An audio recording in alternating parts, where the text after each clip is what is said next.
नमस्कार सर्वांना, Rupali delicious kitchen मध्ये आपलं स्वागत आहे। आज आपण अशी छान चमचमीत आणि झणझणीत अंडा बिर्याणी बघणार आहोत। तर चला सुरू करूया। बासमती बिर्याणी तांदूळ घेतलेला आहे, इथं 1 तास भिजून घ्यायचा आहे।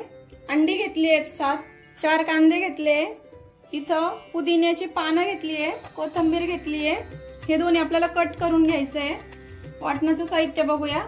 लसूण, हिरव्या मिरच्या 3 घेतल्या, खूप तिखट नाहीये। 1 लिंबू वाटणात नाहीये।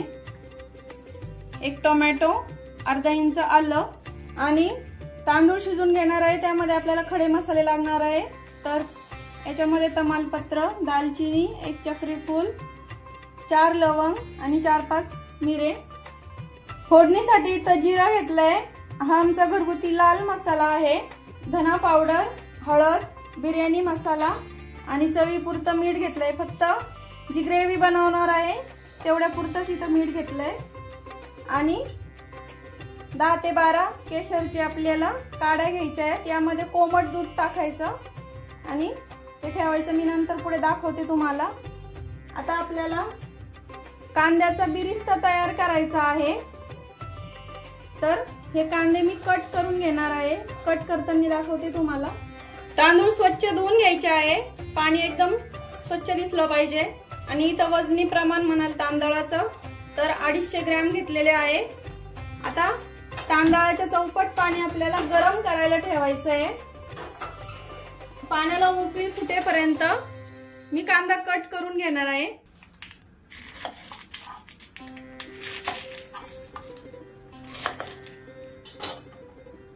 कांद्याचा आपल्याला बिरिस्ता तयार करून घ्यायचा आहे। कांदा आपल्याला असा उभा न चिरता असा आडवा कट करायचा, असा, म्हणजे त्याच्या पूर्ण पाकळ्या एक ना एक पाकळी मोकळी होते। आणि इतक्या लेयर मध्येच कट करायचा, एकसारखा असा कट करायचा, जेणेकरून एकसारखा तो तळल्यात जाईल कांदा। असे मी कट करून घेते आता कांदे। सर्व कांदा मी असा घेतलेला आहे कट करून। तोपर्यंत आपलं पाणी पण गरम झालं।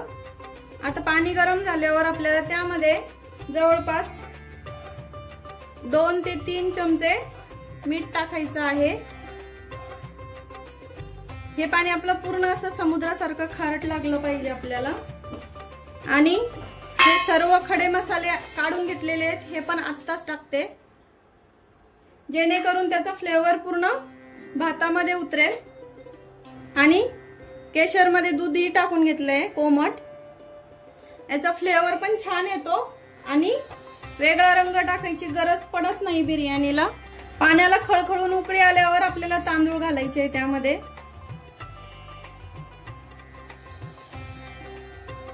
उकळी आलेली आहे।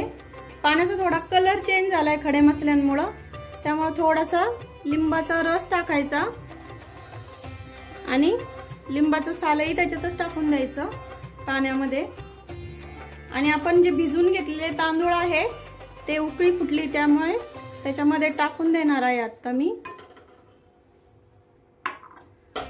थोडेसे मिक्स करायचे आणि झाकण ठेवायचं। झाकण ठेवून घेतलं। आता इकडे आपण कांदा तळून घेणार आहे। तेल गरम करायला ठेवलं। तेल गरम झालंय आपलं। आता सुटसुटीत करून घ्यायचा आहे कांदा आणि टाकायचा आहे।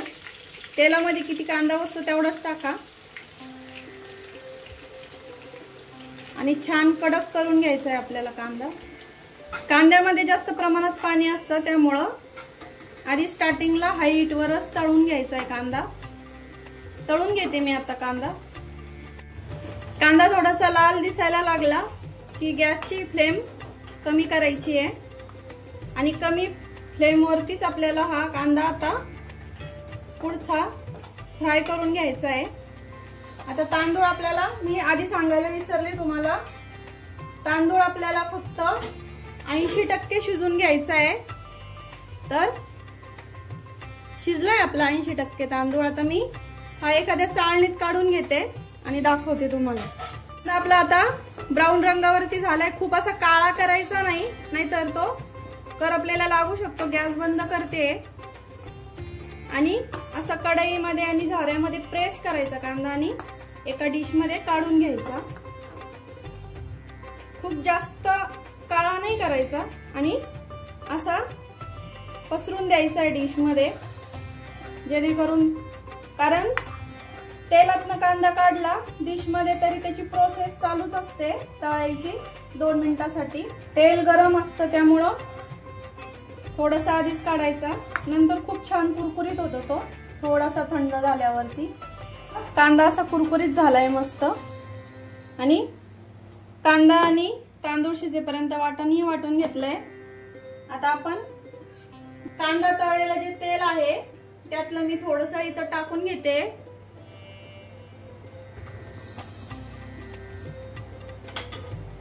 आणि यामध्ये आपल्याला अंडी थोडीशी शॅलो फ्राय करायची आहे। थोडंसं लाल तिखट, थोडंसं मीठ,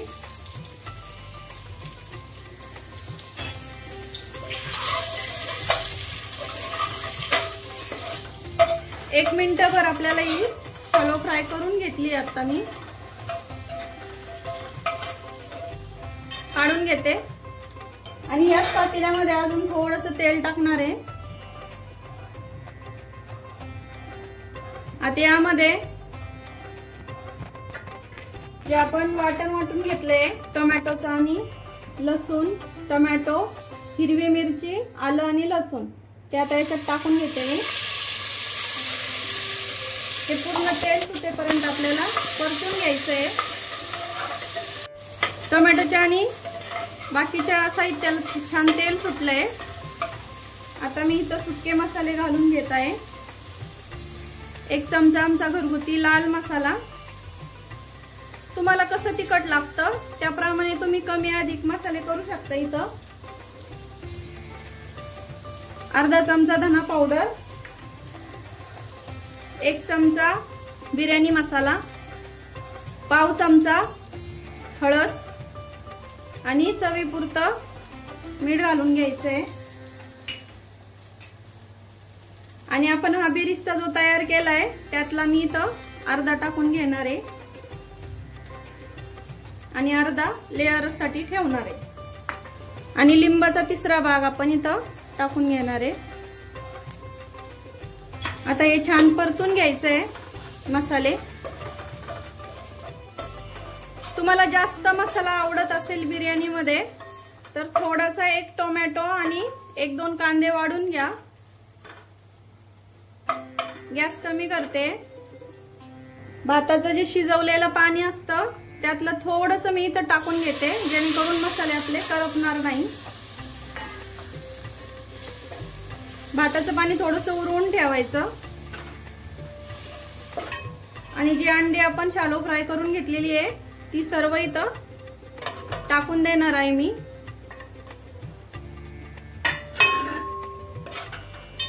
या मसाल्यामध्ये पण ती छान परतून घ्यायची। थोडीशी कोथिंबीर, थोडासा पुदिना, थोडासा बिरिस्ता आणि शिजवून घेतलेला सर्व भात मी टाकून घेणार आहे। तुम्ही याच्या 2ही लेयर लावू शकता, मी ते एकच लावते। आता घरात छोटी मुलं असतील तर एकच लेयर लावा। तळून घेतलेला कांदा, बिरिस्ता म्हणजे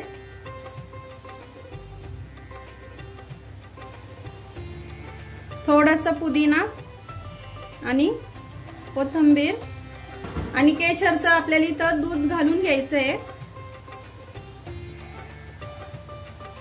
थोडंसं भात शिजवलेलं जे पाणी आहे ते पण टाकून घेते, थोडंसं अर्धी वाटी आणि 2 ते 3 चमचे आपण इथं साजूक तूप घालून घेणार आहे।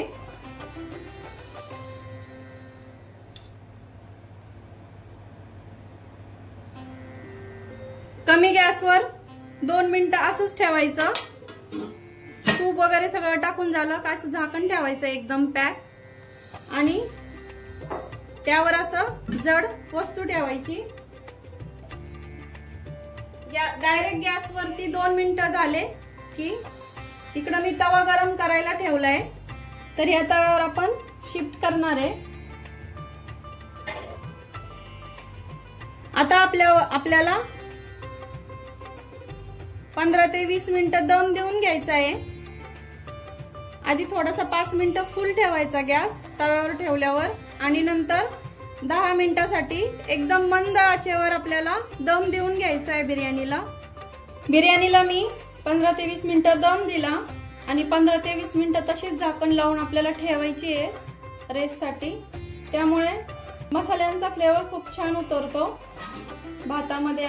बघू शकता किती छान झाली आहे बिर्याणी। एक ना एक तांदूळ असा छान असा सुटसुटीत झालेला आहे। सर्व करून दाखवते मी ताटामध्ये। बघू शकता बिर्याणी अशीच घ्यायची आहे आपल्याला, त्यामुळे एक ना एक लेयर छान दिसतो। एक साइडनी बिर्याणी काढायची आहे।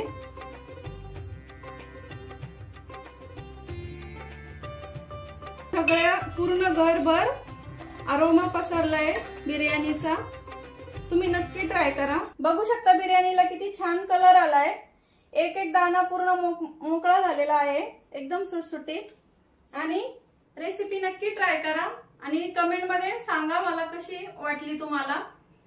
आणि रेसिपी आवडली असेल तर लाईक करा, शेअर करा, कमेंट करा आणि सबस्क्राईब करायला विसरू नका। आणि सबस्क्राईबच्या शेजारी जे बेल आयकॉनचं बटन असतं ते प्रेस करा। युट्यूबला मी जेव्हा माझा व्हिडिओ अपलोड करेल तेव्हा तुम्हाला त्याचे नोटिफिकेशन येतील आणि तुमच्यापर्यंत लवकरात लवकर माझा व्हिडिओ येईल। आणि माझी रेसिपी नक्की ट्राय करा, कारण घरचं जेवण हे खरंच स्वादिष्ट असतं। तर अशाच चमचमीत आणि छान रेसिपी सोबत पुन्हा भेटूया, तोपर्यंत बाय बाय।